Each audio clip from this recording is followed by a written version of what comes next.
everyone, welcome back to my channel. This is Menchi Damiano from BTLED HE3A. For today's video, I will be discussing about what agribusiness is, and we will be focusing on one of its branch so we can know how it affects us and how it is important to us. It will be also beneficial for those people who wants to start a business. So, let us define first the different definitions of agribusiness from different sources. I have my notes here that I have got from Google from different sources. The first source is the Oxford Languages. According to Oxford Languages, the term agribusiness is the group of industries dealing with agricultural products and services required in farming.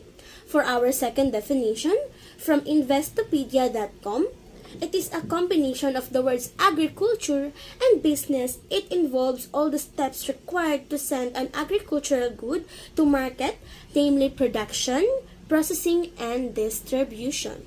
And for our last definition, from BBVA.com, the term agribusiness is used to refer economic activities derived or delivered from farm products. Now that we already have an idea about what agribusiness is, we can now proceed to our main discussion. We all know that agribusiness is such a wide course or a wide topic to discuss about. Why? Because it has a lot of different branches. But for today's vlog, we will be focusing on its one branch, the agriculture and fishery arts, wherein we will be discussing about the fish farming. It is beneficial for those people who wants to start a fish farming business. For today's vlog, the topic will be about the common methods of fish cultivation and the selection of suitable sites for our fish ponds. The first method is the fish pond. It is the most widely used method in fish cultivation. Fry or fingerlings of one or more species are stacked and reared in pond up to harvest time. Natural food is grown in pond and the supplementary feed is added. The second method is the fish pen.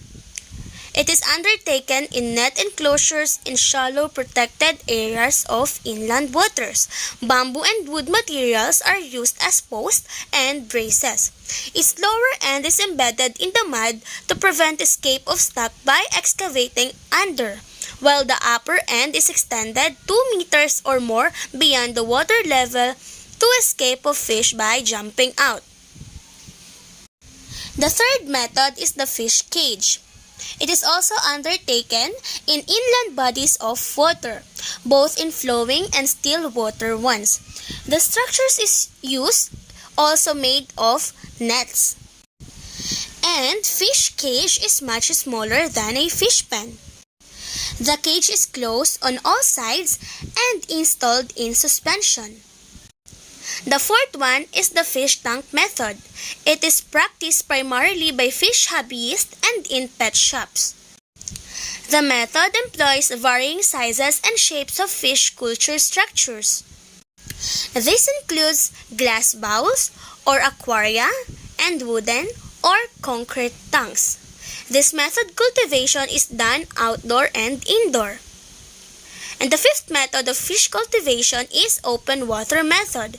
It is done in bays, coastal lagoons, canals, and similar environments. And now, we will proceed in discussing the site selection. The first one is the soil quality, preferably clay loam or sandy clay for water retention and suitability for diking.